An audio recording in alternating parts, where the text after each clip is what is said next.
여기 보면 말이죠, 여러분. 정부가 미국과 인도태평양 경제 파트너십 논의한다, 공조 강화한다, 이렇게 돼 있어요. 그러니까 이거에 대해서 뭐 다들 그냥 뭐 그런가 보다 하고 넘어가는데, 11월 22일 이렇게 논의가 있었죠. 그리고 또 여기서 보면, 이제 엊그저께입니다. 정대진 통상차관보가 미국행 인태 경제 프레임워크 구상을 논의한다, 이렇게 되어 있습니다. 근데 이게 여러분, 이게 어떤 맥락인지가 우리나라에서 지금 우리나라 언론에서 잘 얘기가 안 나와서 제가 정리를 하려고 해요. EU devise new measures against economic coercion. 이 economic coercion이라는 개념이 요새 여러분 떠오르는 개념입니다. 경제적 강제, 이런 정도인데요. 이게 뭐냐면요. 그러니까는 뭐 여기서 이렇게 나오죠. European Commission은 no longer wants to probe such exerted by China. 중국으로부터 오는 이런 블랙메일 같은 걸 더 이상 참아주지 않겠다, 뭐 이런 얘기가 나오는데요. 경제적 강제, 이게 뭐냐면 갑자기 니네한테 수출 안 해, 수입 안 해, 그리고 너희들 보이콧 하겠어, 뭐 이런 식으로 나오는 거예요. 뭐 투자 안 한다, 이런 식으로 나오면서 그거를 이제 강제하는 거, 자기네들의 주장을 관철시키기 위해서 그 상대방을 경제적으로 겁박하는 거 있잖아요. 그런 걸 이제 economic coercion 이렇게 얘기를 합니다. 이 economic coercion에 대해서 이걸 어떻게 대처하느냐라는 거에서 이제 나토식으로 대처한다, 이런 얘기가 나오는 거예요. 네, 은지님 감사합니다. 나토식으로 대처한다가 이제 무슨 뜻이냐면요. 그 나토식으로 이제 한다. 이게 나토 같은 경우에는 여러분 이런 게 있죠. 나토 헌장 제5조에 보면 이런 게 있습니다, 여러분. 유럽이나 북미에 있는 어느 일국에 대한 무력 공격을 모든 회원국에 대한 공격으로 간주한다. 그러한 공격이 있을 경우 유엔 헌장 51조에서 인정한 독자적 또는 집단적 방위 권한을 행사하여 쭈루룩 이렇게 나오는 게 있습니다. 유엔 헌장 5장. 그러니까 유엔 헌장 5장은 집단 안보 체제라고 해서 한 명이 공격당하면 나머지 전부가 다 공격당한 거로 간주하고 벌떼처럼 대응한다, 이거거든요. 누구도 건들지 마, 이렇게 얘기하는 겁니다. 지금 중국의 여러분 덩치가 어마어마하죠. 그 중국이 어마어마한 덩치로 상대한테 시장을 닫는다거나 상대의 투자를 뭐 교란한다거나 이런 행위를 하는 거. 그랬을 때 상대권 꼼짝없이 막 흔들린다는 거죠. 이거 이탈리아도 뭐 당하고 뭐 기타 등 했고, 최근에 이제 리투아니아가 오지게 당하고 있는데, 이런 식의 것들에 대해서 한 국가가 economic coercion을 당하면 나머지 국가들도 전부 다 공동 대응한다. 중국에 대해서 공동 대응한다. 이게 이제 지금 얘기가 나오는 거였어요. 그래서 이제 프레임워크라는 얘기가 나오고 있어요.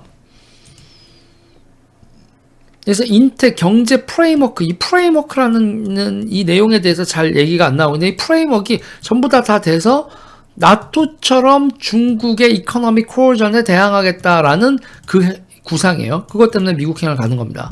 지금 미국에서 그 민주주의 서밋 이런 거 있었죠. 그 민주주의 서밋이 있고, 거기서 이제 종전선언 뭐 이런 거에 대한, 북한에 대한 제재도 이렇게 나오고, 종전선언에 대해서는 뭐 아무 말도 없죠. 그러면서 지금 이 프레임워크가 나오는 거, 이렇게 되면, 프레임워크가 이렇게 나오면 모든 나라들을 중국의 이 거대한 공격으로부터 막겠다, 이런 거예요. 지금 여기서 이게 여러분, 지금 프랑스가 중국에 대해서 되게 강력한 성명을 내놨는데, 그게 왜 그런 얘기가 나오냐면, 이게 남태평양에 있어요. 남태평양에 지금 여기 이런데 프랑스의 그 영토가 있거든요. 프랑스 섬들이 있어요. 프랑스 섬들이 있는데, 그 프랑스 섬들의 근처에서 독일이 아니라 중국이 독립을 부추기고 그 섬들을 독립시키고 거기다가 해군기지를 설치하려는 그런 시도들을 해요. 여기 이제 솔로몬 제도 이렇게 돼 있고, 여기서 보면 이제 솔로몬 제도에 여기 이렇게 된 게 이제 우리가 무슨 전투했어요? 섬 이름이 뭐, 솔로몬 제도에 여기 보면 이제 그런 2차 세계대전 격전지도 있고 막 이렇잖아요? 순간적으로 이름이 생각이 안 나네? 일본하고 빡세게 전쟁 붙었던 이게 뭐였었더라요? 그래서요, 여기서 지금 중국이 여기도 막 75년 조차 이런 식으로 해서 저기서 영토 확장 노력을 해요. 그러니까 여러분, 중국이 75년짜리 조차를 하면서 해군기지를 여기다 짓는다고 생각을 해보세요. 이 솔로몬 제도 이런 데다가 중국이 이렇게 여기서 제1도련선을 돌파하고 제2도련선 뭐 이렇게 하고 제3도련선까지 하는데 이런 데다가 해군기지를 지려고 하는 겁니다. 그리고 이쪽 섬들한테 독립하도록 이렇게 공작을 하고요. 그러니까 이제 못 참지, 프랑스도. 그런 식으로 얘기가 나오고 있어요. 그러니까 전 세계가 지금 이 태평양에서 뭐 프랑스고 영국이고 저기 사방팔방에서 지금 중국하고 맞선 이유가 영토적 야욕 뭐 이런 게 있는 거죠. 그래서 지금 이게 점점 세계가 지금 전쟁으로 가고 있는 거 아니냐는 얘기가 나오는 거예요. 그래서 지금 양면 전쟁에서 3면 전쟁까지 나오는 게 중국이 대만, 이란이 이쪽에서 전쟁, 그리고 여기서 우크라이나에서 이렇게 3면 전쟁, 내년 2022년이 세계 대전이 벌어지는 그런 해가 아니냐 이런 얘기까지 나올 정도로 전 세계가 지금 뜨겁게 격돌하고 있습니다. 이게 여러분 열전으로 갈지 냉전으로 갈지 모르겠지만 일단 냉전은 붙은 거예요. 냉전은 붙은 거고 그 냉전에서 지금 현재 키워드는 economic coercion, 경제적 강제 압박 이런 거에 대해서 프레임워크로 대응한다 이렇게 되는 구상이 나오는 거죠. 이거에 대해서 우리나라에서 국내에서 여론이 너무 조성되어 있지 않아요. 정말 우리의 운명을 가를 얘기인데 이런 와중에 문재인 대통령이 이런 얘기하죠. 베이징 올림픽 검토 안에 보이콧 검토 안에 종전선언 끝까지 노력하겠다. 세상이 이렇게 돌아가고 있는데 환장하는 얘기를 하는 겁니다. 딴 세상에 사는 거죠. 세상이 지금 3차 대전 직전으로 가느냐 마느냐 신냉전이냐 뭐냐 이러고 가면서 경제적 프레임워크가 걸리냐 코어전에 대해서 경제적 집단방위 체제를 만드냐 뭐 이런 식으로 얘기가 나오고 있는데 참 세상 혼자 사셔 이분. 많이 우려가 됩니다. 대한민국 정치인들이 성명서를 각 정당이 이거에 대해서 올림픽 외교적 보이콧에 대해서 각 정당들의 성명서를 본 적도 없고 중국의 이코노믹 코어전에 대한 국제사회의 움직임에 대해서 우리 당은 공조를 하겠다 이런 메시지들도 안 나오고 한국 정치를 보고 있으면요. 이 사람들 뭐가 중요한지 모르는구나.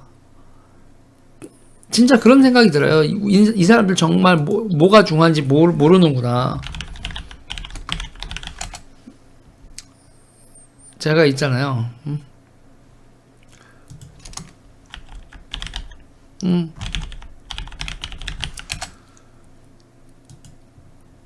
제가 이런 거에서 여러분 조선왕조실록 한번 볼게요. 고종실록 22권 고종 22년 3월 20일 기미 7번째 기사 이렇게 나와 있습니다.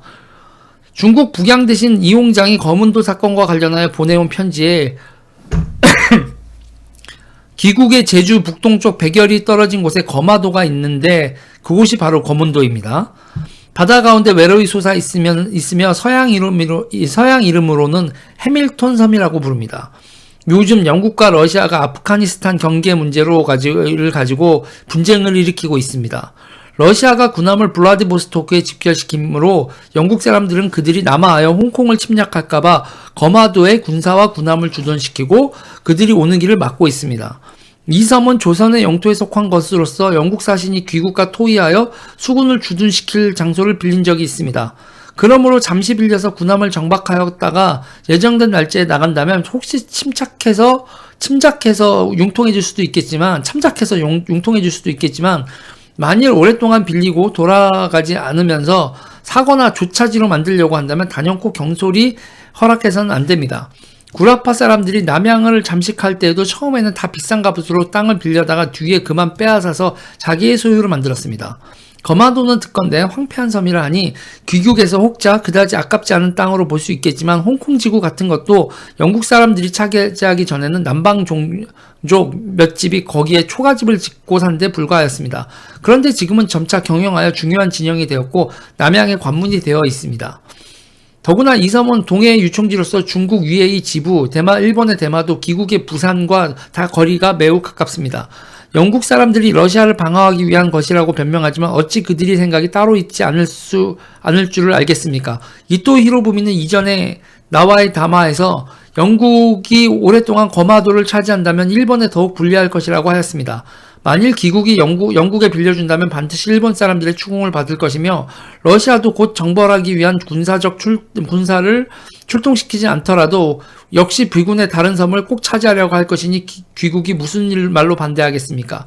이것은 도적을 안내하여 문으로 들여오게 하는 것으로 이웃나라에 대하여 다시 죄를 짓게 되면 더욱이 큰 실책으로 됩니다. 그뿐 아니라 세계 정서로 보아서도 큰 관계가 있으니 바라건대 전하는 일정한 주견을 견지하여 그들의 많은 선물과 달콤한 말에 넘어가지 말기 바랍니다.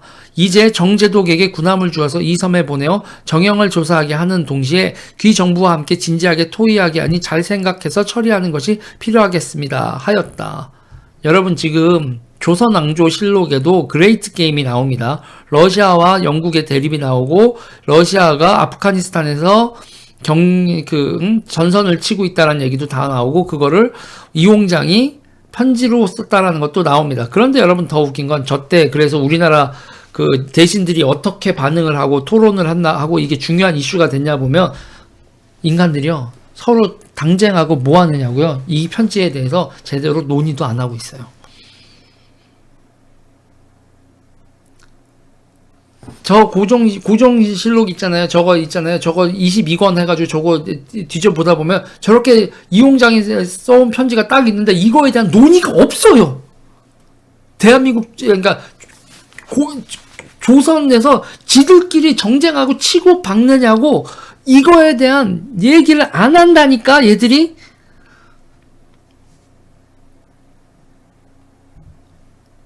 그러면 여러분 제가 묻자고요. 지금 한국 정치가 많이 다른 것 같으세요? 지금 한국 정치가 여러분 많이 다른 것 같으세요?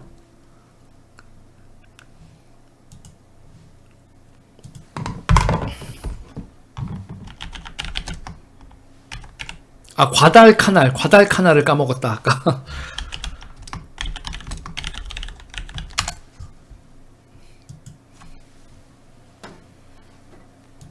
그러면 중국이 솔로몬 제도 툴라기섬 75년 임대 군함 건설. 그래서 과달카날 전투 그거였죠. 툴라기섬에 여기 지금 여기 툴라기섬 여기 어디죠? 이렇게 중국이 이 75년 군함 건설한다. 솔로몬 제다 국교 수립한 지 하루 만에 비밀 계약을 했다. 유전과 가스전 터미널 구축에도 관심 나타내. 툴라기섬 주변의 섬들도 임대. 자, 이거하고 이게 뭐가 달라요? 이홍장이 지금 편지를 쓰면서 이렇게 얘기한 거 있잖아요. 니네 조차지 하려고 한다고는 당진 경솔이 허락해서는 안 된다. 막 이렇게 돼 있죠. 지금 전 세계가 어떤 상황인지 아시겠죠, 여러분? 이러고 붙고 있는데 참 이 와중에 한가한 소리를 하고 있고 대한민국 정당이 이 프레임워크, 이코노믹 코어전, 대한민국에 가야 될 방향, 기타 등등에서 대선 과정에서 여러분 더불어민주당, 국민의힘, 국민의당 어느 곳에서도 이거에 대한 명확한 성명서가 나오지 않습니다. 우리는 뭐를 보고 정당을 선택을 하여야 합니까? 어떤 절차를 통해서 역사적 대격변에 우리의 의사를 표현을 할 수가 있어요. 한국 정치 세력들이 이 모양인데 사실요 여러분 저는 있잖아요. 아주 많이 격분하고 있습니다.